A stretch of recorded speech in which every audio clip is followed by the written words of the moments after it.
À quelle heure, monsieur? C'est entendu, elle sera prête. Merci, au revoir.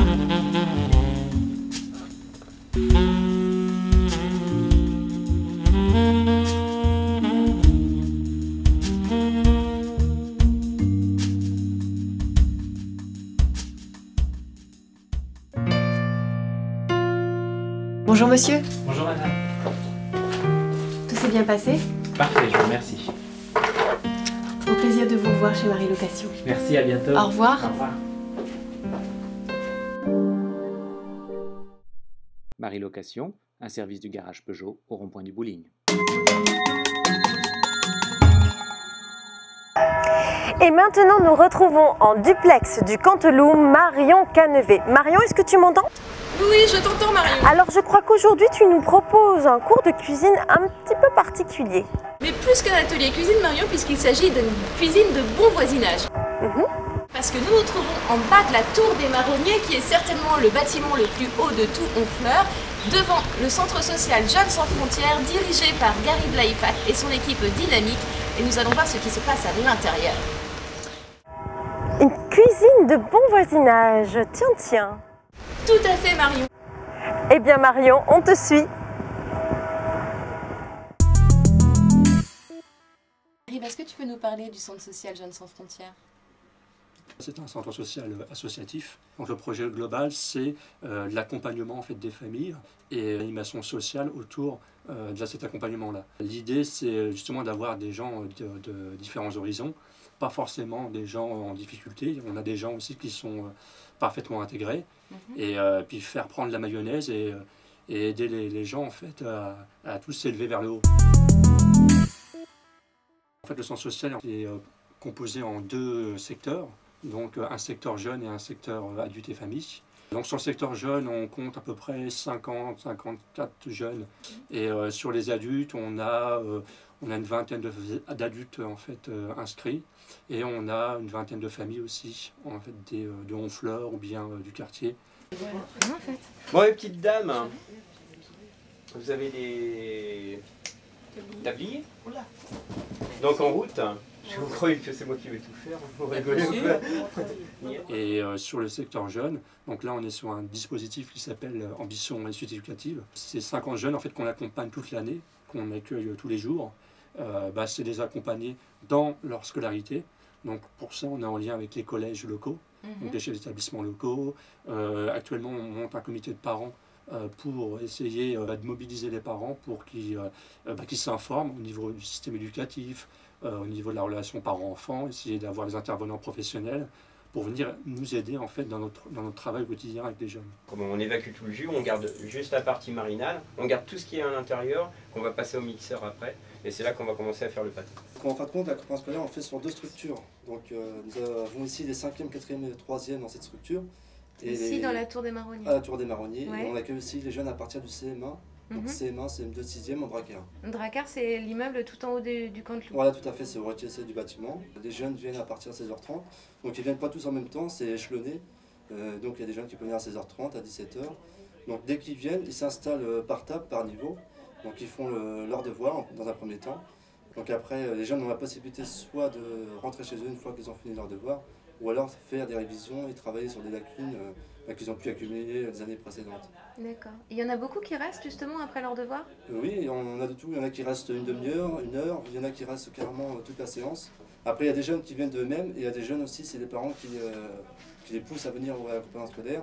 Ou alors, ça peut être aussi des professeurs qui invitent les jeunes à venir faire l'accompagnement scolaire chez nous. Donc c'est vrai que c'est plus facile de travailler avec un groupe, avec d'autres jeunes qui travaillent, que de travailler à la maison tout seul. Donc c'est vrai que des fois ils sont plus attirés par la télé ou écouter la radio.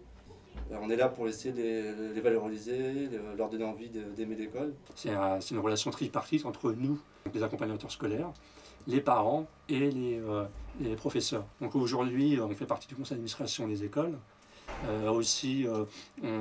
Les collèges en fait, nous mettent à disposition un logiciel Pronote donc, qui permet d'avoir un suivi quotidien nous, des notes des jeunes. L'accompagnement scolaire, c'est pas que le soutien scolaire tous les soirs, c'est aussi des activités éducatives le mercredi après-midi.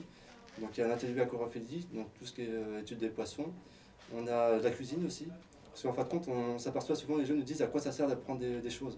Ouais. Donc, par exemple, en cuisine, on a besoin d'apprendre des maths, donc il faut faire la conversion.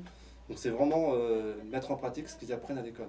Donc ça, c'est un atelier cuisine donc on a commencé donc en 2007. Et cet atelier cuisine-là, en fait, il est composé en 3 parties, on va dire. Un atelier cuisine, on va dire, recettes de grand-mère. Donc là, les gens viennent échanger des recettes anciennes, etc. La cuisine exotique, où là, c'est des familles sénégalaises, marocaines, polonaises, qui essaient d'apporter une recette en fait, de leur culture.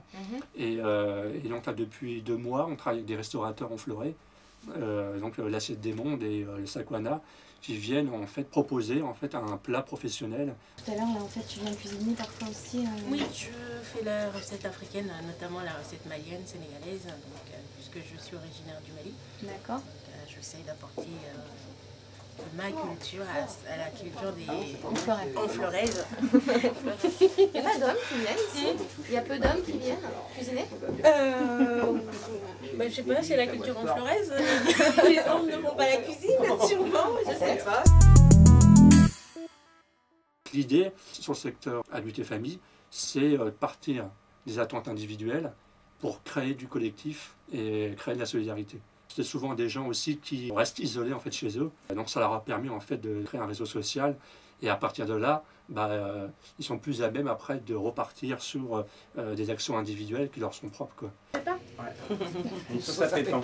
Non mais si tu fais le boulot, tu mets à la passoire, hein, Fabrice. Ouais, ouais. De faire les roulés de dinde.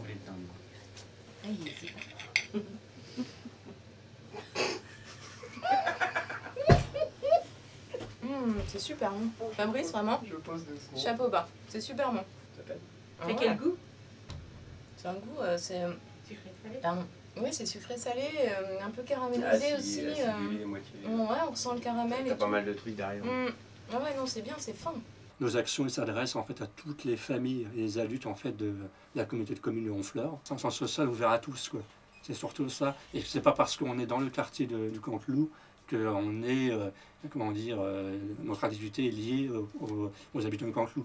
Mais c'est à vraiment tous les habitants de Honfleur. Donc le centre social, en fait, il est labellisé par la CAF du Cavalos. On a aussi une aide conséquente de la mairie de Honfleur, donc pour le fonctionnement.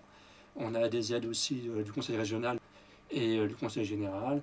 Et aussi, on remercie aussi les partenaires privés, donc les restaurateurs de Honfleur, les commerçants de Honfleur, qui nous aident pour les projets ponctuels, comme le projet au Maroc ou les projets ski. Comment est-ce qu'on fait pour vous trouver?